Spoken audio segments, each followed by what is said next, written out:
bukan di daerah pantai. Ada api di dalam laut. Air sungai yang mengalir di dalam dasar lautan. Bintang yang mengatur manusia yang disebut dengan Isa alaihissalam atau kehadiratnya. Iman kepada Yesus tidak? Tidak. Yang namanya apa dengar? Di dalam Yohanes pasal 5 ayat 43, apa kata Yesus? Aku datang dengan nama Allah, tetapi kalian tidak menerima aku. Artinya kalian bukan orang-orang yang beriman kepada Yesus. Kamilah umat Islam yang beriman kepada Yesus. Yesus mengatakan, dengarlah hai bangsa Israel, Allah itu Tuhan kita, Allah itu Esa. Siapa yang mentuhankan Allah? Islam atau Kristen? Pada saat Yesus mengajarkan bahwa hidup yang kekal itu kalian harus mengenal satu-satunya Allah yang benar dan mengenal Yesus Kristus yang telah engkau utus. Siapa yang mempercayai bahwa Yesus adalah utusan Allah? Kami umat Islam. Kalian memaksa Yesus harus jadi Tuhan. Kalian jangan sekedar klaim percaya kepada Yesus tapi ajarannya ditinggalkan, bahkan dibantah. Yang Umi bacakan ini kebenaran hidup yang kekal itu engkau mengenal satu-satunya Allah yang benar dan Yesus yang diutus. Benar. Selesai. Tongkar, dengar Tongkar, apa kata Momi? Yang disampaikan oleh Michan itu adalah benar seperti apa yang Yesus sampaikan, bahwa yang akan diselamatkan, yang akan diberikan hidup yang kekal harus percaya kepada Yesus. Percaya Yesus sebagai apa? Kalian selalu menjawab sebagai Tuhan dan Juru Selamat. Sementara Yesus tidak mengajarkan demikian. Yang mendapatkan hidup yang kekal itu mereka yang percaya bahwa engkau harus mengenal satu-satunya Allah yang benar dan mengenal Yesus Kristus dan percaya Yesus Kristus sebagai utusan. Betul demikian Bang Momi? Ya. Yang percaya Yesus sebagai utusan Allah siapa? Hanya umat Islam. Yahudi percaya tidak Yesus sebagai utusan Allah? Tidak. Karena Yahudi menolak kemesiasan Yesus. Orang Kristen percaya enggak Yesus ini sebagai utusan Allah? Tidak. Karena justru kalian mengatakan bahwa Yesus itu adalah Allah itu sendiri. Jadi umat Islamlah yang beriman kepada Yesus, yang beriman kepada Isa ibnu Maryam. Karena kami diperintahkan di dalam rukun iman, diperintahkan untuk mengimani para nabi dan utusan Allah.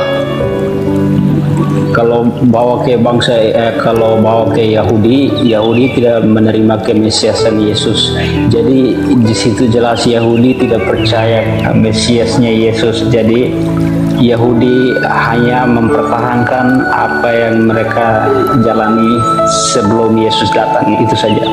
Betul, karena orang-orang Yahudi menantikan Mesias yang benar-benar keturunan daripada King David, ya. Maka kemesiasan Yesus ditolak. Hanya umat Islam yang menerima Yesus sesuai dengan apa yang menjadi perkataan Yesus. Bapa yang mengutus aku, dia yang bersaksi tentang aku. Kamu tidak bisa melihat rupanya dan suaranya pun tidak bisa kamu dengar, tuh kata Yesus. Kalian malah menyembah Tuhan yang nampak, yang kedengaran suaranya, yang wujudnya kelihatan pada. Kata Yesus apa? Bahwa Allah itu tidak bisa dilihat rupanya dan tidak bisa didengar suaranya. Kalian membantah semua perkataan Yesus. Umat Islam beriman kepada perkataan Yesus. Yang Umi katakan ini memang kebenaran sesuai dengan Bible, sesuai dengan kebenaran, tidak akan ada yang dibantahkan karena semua itu tertulis dalam Bible. Jadi untuk saudara-saudara yang di bawah, yang lain di bawah, saya benar-benar mencari kebenaran di sini. Cuma saya butuh kejujuran hati juga, karena tadi mengatakan bahwa Muslim tidak memaksakan. Jadi saya juga orangnya fanatik. Saya ingin berdoa kepada Allah bahwa sesungguhnya menyiapkan hati saya yang tenang dan damai. Sekali ku terima untuk selama-lamanya. Bukan berarti saya ingin naik ke sini hanya asal-asal naik, tapi saya ingin mencari kebenaran. Keren bang, keren bang. Abang jangan percaya Michan, ya. Abang jangan percaya saudara-saudara Muslim yang ada di sini. Jangan percaya bang. Percaya kata Tuhan, percaya kata Allah, percaya apa yang diajarkan oleh Yesus. Karena Yesus datang ke bumi membawa perintah daripada Allah, seperti yang Yesus katakan, segala firman yang engkau sampaikan kepadaku telah kusampaikan kepada mereka, dan mereka telah menerimanya. Jadi Yesus juga berkata-kata bukan atas kehendak dia sendiri, tetapi perintah Bapa yang mengutus dia. Yohanes 5 ayat 30. Bahkan di ayat 31-nya Yesus mengatakan, jika aku bersaksi tentang diriku sendiri, maka kesaksianku tidaklah benar. Coba abang buka ya Yohanes pasal 5 dari mulai ayat ke-19 sampai dengan ayat ke-47 bang. Itu adalah kesaksian Yesus tentang dirinya sendiri. Betul, semua itu kebenaran. Kalau Yesus berkata, jika aku bersaksi tentang diriku sendiri, semuanya tidaklah benar. Jadi berarti Yesus membawa kesaksian Allah ke dunia. Artinya Yesus membawa kerajaan surga ke dunia. Betul. Artinya Allah yang benar, Allah yang tidak terlihat itu, Allah yang kudus, maha besar, tidak terbatas. Betul. Keren sekali. Coba abang lihat Abang juga harus ingat kan apa yang merah di dikatakan dalam Allah. itu pasti berkesesuaian dengan Al-Quran. Silakan Umi. Abang juga harus ingat apa yang dikatakan Allah melalui lisannya Yesus, bahwa kunci kerajaan sorga akan diambil daripadamu dan akan diserahkan kepada suatu bangsa yang akan menghasilkan buah dari kerajaan itu. Ini adalah penggenapan Kitab Kejadian 17 ayat yang ke-20. Dan tentang Ismail, aku telah mendengarkan segala permohonanmu, aku akan memberkatinya, akan kubuat beranak cucu dan sangat banyak darinya lah akan terlahir 12 raja-raja, dan janji Allah kepada Ismail, akan kubuat menjadi bangsa yang besar. Makanya apa yang dikatakan di sana? Kunci kerajaan sorga akan kuambil daripadamu dan akan diberikan kepada suatu bangsa. Berdoa lagi di gunung ini lagi dan di Yerusalem. Tapi di tempat orang-orang, kita baca ya bang ya. Tadi yang udah baca abang udah dengar kan? Udah. Bahwa Yesus pun mengatakan kepada orang Yahudi bahwa suatu saat kita ini tidak akan berdoa lagi di gunung ini dan di Yerusalem, tapi di mana tempat orang-orang ya, orang-orang yang menyembah ruh dalam kebenaran itu, karena Allah menyukai orang-orang yang seperti ini.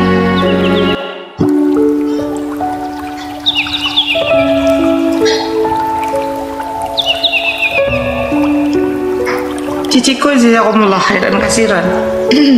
Ini kupertegaskan, jadi saya di sini juga punya pemikiran sama bahwa semua yang ajaran Yesus itu benar. Apa yang tadi disebutkan itu sesuai dengan Bible. Ya, apa yang tertulis itu ya kebenaran. Tidak bisa diubah satu iota pun, satu huruf pun, karena Yesus menggenapi. Betul bang. Ya, makanya kenapa? Ada pertanyaan Umi, teman-teman sebetulnya pengikut Yesus atau pengikut ajaran Paulus? Karena begini bang, pada saat Yesus berbicara ya, jangan masih tegak berdiri, tidak akan ada satu iota pun yang dihilangkan dari hukum Torah. Bahkan Yesus kembali menegaskan, barang siapa yang melakukan dan mengajarkan kepada orang lain, maka dia akan memiliki kerajaan surga di tingkat yang paling tinggi. Dan barang siapa tidak melakukannya dan tidak mengajarkan kepada orang lain, maka dia akan masuk ke dalam Gehinom. Apa itu Gehinom? Api yang menyala tidak pernah padam, atau kalau di dalam Al-Quran disebut dengan nar atau neraka. Tetapi bagaimana pada saat Paulus datang ya, tanpa ada otoritas dari siapapun, dia mengatakan ya, bahwa dengan matinya Yesus di kayu salib hukum Taurat sudah dibatalkan. Padahal Yesus mengatakan selama langit dan bumi ini masih tegak berdiri, artinya sampai kiamat ini hukum Taurat tidak akan ada satu iota pun yang dihilangkan, dibatalkan dari hukum Taurat. Tapi apa kata Paulus? Dengan matinya Yesus di kayu salib, hukum Taurat sudah dibatalkan. Bahkan Paulus dengan sadisnya mengatakan, barang siapa yang bekerja dan hidup di bawah perintah Torah, maka dia hidup berada di bawah kutuk. Mau ikutin ajaran siapa? Ya ajaran Yesus. Apa yang ajaran Yesus dong bang, ya kan?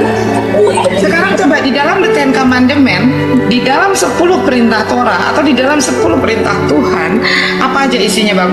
Hal yang paling pertama apa bang? Coba bang, bisa nggak sampaikan The Ten Commandment? 10 perintah Allah, aku Allah Tuhanmu. 1. Jangan menyebut nama Tuhan Allahmu dengan tidak hormat. 2. Kasihilah sesama manusia. 3. Yang kedua dulu bang, yang kedua dulu. Kasihilah sesama manusia. Yang kedua dulu. Jangan. Yang pertama apa? Yang pertama tadi apa? Jangan menyembah berhala. Kasihilah Tuhan Allah. Artinya tidak boleh ada sesembahan selain daripada Allah. Ini 10 perintah Allah ya. Ya. Terus yang kedua, jangan menyebut nama Tuhanmu tidak dengan hormat. Yang ketiga, kuduskanlah hari Tuhan. nah, keempat, Hormatilah ibu bapamu. kelima, jangan membunuh, jangan berzina, jangan mencuri, jangan bersaksi dusta tentang sesama. Ya. Ya kan? Ya. Poin pertama, tidak boleh ada sesembahan di hadapanku, Bang. Gimana, Bang? Ya? Kata Allah, jangan ada sesembahan di hadapanku. Kenapa masih menyembah Yesus, Bang? Kenapa masih mentuhankan Yesus? Kenapa mesti mengikuti Paulus yang tertulis di dalam 2 Korintus 8 ayat ke-6? Karena bagi kita hanya ada satu Allah saja yang daripadanya kita dijadikan, dan hanya ada satu Tuhan saja, yaitu Kristus Yesus yang baginya kita hidup. Kenapa harus ada Tuhan yang lain selain daripada Allah? Ya, Bantah the Ten Commandment yang pertama nggak, Bang? itu membantah karena kata Allah sendiri jangan menyembah apapun selain dirinya, kasihilah dia lebih kepada manusia. Abang keren, ya. Di dalam the Ten Commandment, jangan ada sesembahan lain di hadapanku. Artinya tidak boleh menyembah selain daripada kepada Allah, seperti apa yang Yesus perintahkan. Kamu harus mengenal satu-satunya Allah yang benar. Di dalam konsep keselamatan yang akan diberikan hidup yang kekal tuh nggak boleh, harus mengenal satu-satunya Allah yang benar. Di dalam the Ten Commandment tidak boleh ada sesembahan lain di hadapanku. Kenapa masih menyembah Yesus sebagai Tuhan? Hah? Abang, misionaris gimana? Kemarin masih menyampaikan harus menyembah Yesus sebagai Tuhan, Bang. Gimana? Udah tobat, Bang? Ya, dari misionaris ya. Nggak apa-apa, Bang. Abang kemarin misionaris, ke depannya Abang jadi ustadz ya, Bang, ya? Tapi Amin. ini Umi, Jadi Umi, saya Bang Momi sebentar. ya Ustadz Yahya Waloni itu beliau 8 tahun mempelajari Bibelnya dikomparasi dengan Al-Quran baru mendapatkan hidayah.